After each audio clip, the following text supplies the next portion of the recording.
Amigos oyentes, hermanos queridos, buenos días, el Evangelio del Día, hoy 28 de noviembre del año 2019. Aquí estamos Patricia y Miguel, este matrimonio cristiano, dispuestos a leer y comentar este Evangelio. Primero la lectura, Patricia. Lectura del Santo Evangelio según San Lucas, capítulo 21, versículos del 20 al 28. En aquel tiempo, Jesús dijo a sus discípulos: Cuando vean a Jerusalén sitiada por un ejército, sepan que se aproxima su destrucción. Entonces, los que estén en Judea, que huyan a los montes. Los que estén en la ciudad, que se alejen de ella. Los que estén en el campo, que no vuelvan a la ciudad, porque esos días serán de castigo para que se cumpla todo lo que está escrito. Pobres de las que están embarazadas y de las que estén criando en aquellos días, porque vendrá una gran calamidad sobre el país y el castigo de Dios se descargará contra este pueblo. Caerán al filo de la espada, serán llevados cautivos a todas las naciones, y Jerusalén será pisoteada por los paganos, hasta que se cumpla el plazo que Dios les ha señalado. Habrá señales prodigiosas en el sol, en la luna y en las estrellas. En la tierra las naciones se llenarán de angustia y de miedo por el estruendo de las olas del mar. La gente se morirá de terror y de angustiosa espera por las cosas que vendrán sobre el mundo, pues hasta las estrellas se bambolearán. Entonces verán venir al Hijo del Hombre en una nube, con gran poder y majestad. Cuando estas cosas comiencen a suceder, pongan atención y levanten la cabeza, porque se acerca la hora de su liberación. Palabra del Señor. Gloria a nuestro Señor Jesucristo. Bueno, acá tenemos una imagen apocalíptica. Acá el Señor está utilizando esta figura, ¿no es cierto?, que obedece a un tiempo histórico que uno diría, bueno, ¿se ha cumplido esto? Sí, en el tiempo en que este relato de Lucas fue escrito, aproximadamente hacia el fin del primer siglo, por los años 85. Bueno, ya había ocurrido la destrucción de Jerusalén, y había sido llevado cautivo a muchos lugares el pueblo de Israel. Un pueblo que en general no había obedecido la ley que había recibido de su Dios. Un pueblo que se había volcado en buena parte a la idolatría, que había caído en manos de enemigos de Dios, en el sentido de pueblos que tenían conductas que no eran precisamente aquellas que deberían regir al pueblo elegido. Bueno, ¿la consecuencia cuál fue? Bueno, inevitablemente, el Señor ya lo viene advirtiendo, referido al tiempo apocalíptico, a los últimos tiempos, que se alzará nación contra nación, reino contra reino, sí, caerán cautivos, serán muertos a espada los miembros de los pueblos superados por los pueblos dominantes.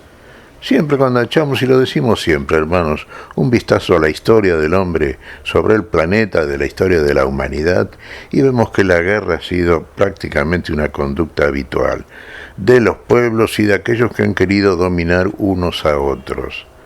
Y es un poco la conducta individual de cada hombre. Siempre buscamos el imponernos sobre el otro, el ser más, el no servir sino el ser servidos.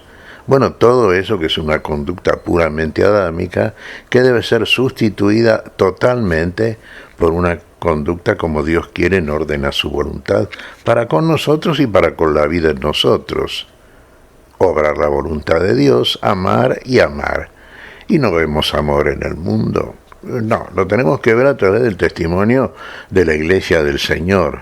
Y en el caso de este pueblo de Israel, sí, sería un pueblo testimonial si hubiese seguido la conducta impuesta por la ley de Dios, la ley dada por Moisés al pueblo. Tampoco aconteció esto. Bueno, ¿cuál fue el fin de Jerusalén? La ciudad donde se realizaba, se llevaba a cabo el culto, la capital, la ciudad sagrada, eterna, como entendían los judíos. Bueno, fue destrucción y muerte. Sabemos, ocurrió la diáspora, los judíos andan por todo el mundo hasta el día de hoy. Y desde entonces, fíjese, pasaron 2000 años. 2000 años donde la Iglesia del Señor siguió enseñando y dando testimonio a propósito de aquello que nos enseñó Dios en Cristo Jesús, dando por terminado en Cristo un mundo que no está destinado a la vida, sino dando por terminado algo que debe terminar en nosotros también. Esa conducta que tenemos naturalmente, esa conducta que tiene que ver con lo que podríamos sintetizar a través del señalar en nosotros y la manera en que actuamos, podríamos sintetizarlo en la lista de pecados capitales, de errores capitales, de errores que nos separan de Dios. Y todo eso tiene que morir, tiene que ser destruido. Y por esas causas se destruyen los hombres unos a los otros. Y por esa causa no se accede a la vida. Pero hay una conducta a seguir, hay una conducta que nuestro Dios en Cristo Jesús nos enseñó, y es la conducta cristiana, es el amor, hermanos. Mantengámonos siempre firmes en este amor. Cuidémonos por sobre todas las cosas, desde la práctica del amor y la conducta consecuente, de obrar aquello que agrada al Señor y que es la vida para nosotros. Y cuando podemos comparar el fin de los tiempos, desde el punto de vista mundial, general, global, con el fin de nuestro estar en este mundo, podemos decir que llegará para nosotros también un día final. Vamos a ver algo que no nos ha pasado nunca. Vamos a experimentar la muerte. Pero ¿cómo debemos afrontar esto? ¿Con el temor, la angustia, el miedo de quien no tiene esperanza alguna, de quien cree que todo acabó? No, mírelo sabiendo que su Señor está a la vista, como ha estado siempre. Ahora se acercó a usted. Ahora llega el momento de la unión con el Señor. Usted va a partir del tiempo, va a partir del mundo, va a unirse al Señor. Viene en su gloria, en las nubes, como dice aquí el Señor en una visión que nos suministra, que es de carácter simbólico. Hermanos queridos, no incurramos en interpretaciones literales y démonos cuenta, y espiritualmente ya lo podemos ir advirtiendo, si nuestra conducta en este mundo es una conducta acorde con la espiritualidad que en nosotros descubre a través de la conversión y el hombre nuevo, nuestro Señor Jesucristo, y a partir de la cual miramos las cosas como debemos mirarlas, como Dios las muestra, entonces veremos a nuestro Señor en la gloria en la cual viene y lo veremos como aquel que viene a buscarnos, a liberarnos plenamente. Y eso en cualquier momento. Hermanos queridos, estamos viendo aquí una imagen que nos suministra el Señor, respondiendo a aquello que le preguntan, a propósito del final de una historia en este mundo y de este mundo histórico. Sí, no podemos de ninguna manera explicar cómo será esto. Dios lo sabe. Pero sí usted puede darse cuenta, a través de su experiencia mientras está en este mundo y en este cuerpo, de cuántas cosas el Señor hace por usted, cuántas veces el Señor ha venido a usted y con qué firmeza debe esperar, si está en fe y con la fe suficiente, la venida de su Señor a buscarlo en el día en que ha de galardonarlo para darle aquello a lo cual se ha acreditado por el mérito de su fe en las promesas de Dios y en la actuación concreta de la vida y de la voluntad de Dios que Dios le pide y demanda en usted. El fin de los tiempos, hermanos. Sí, señales, habrá señales, sin duda que sí, en el sol, en la luna, en las estrellas, en el universo físico. Señales que deben ser entendidas de qué manera, espiritualmente, hermanos, ¿eh?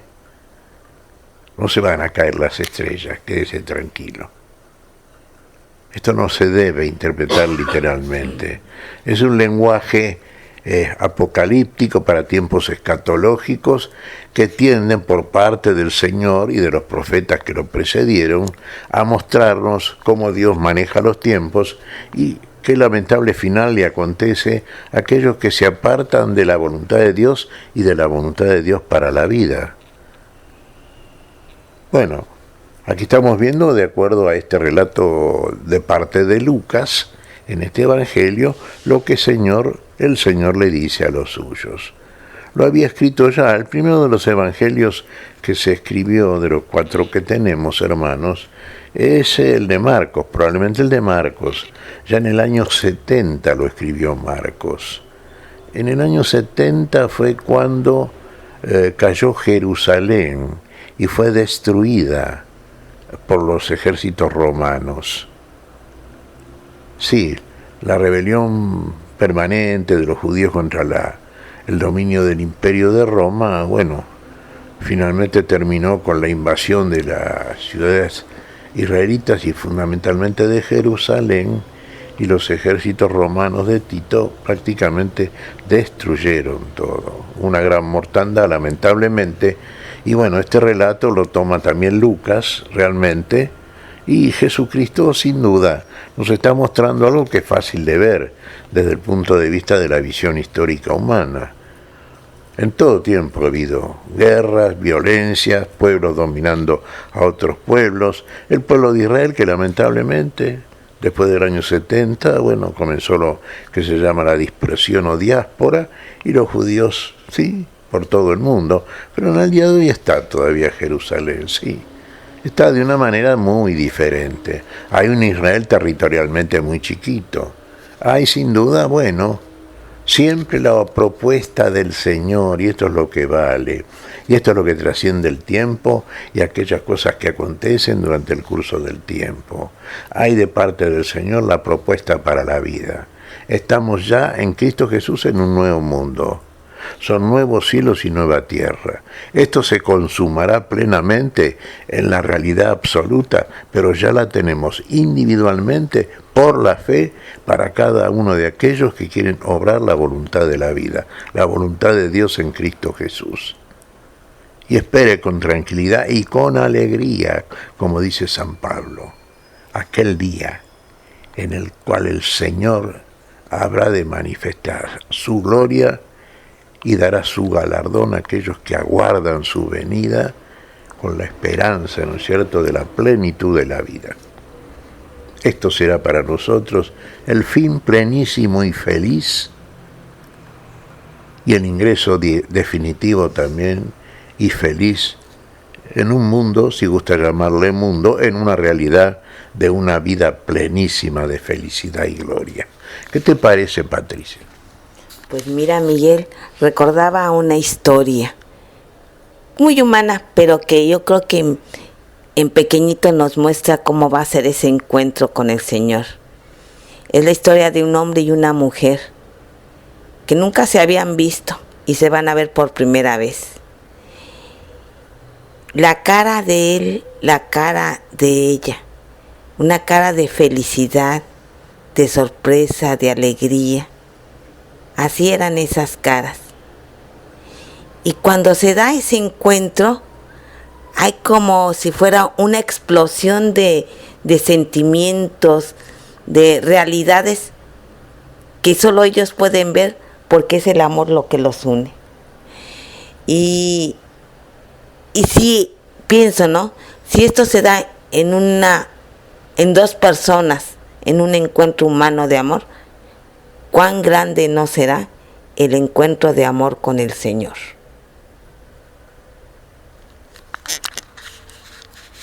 Magnífica ilustración la tuya, Patricia. Exactamente. Así esa felicidad, ¿no es cierto?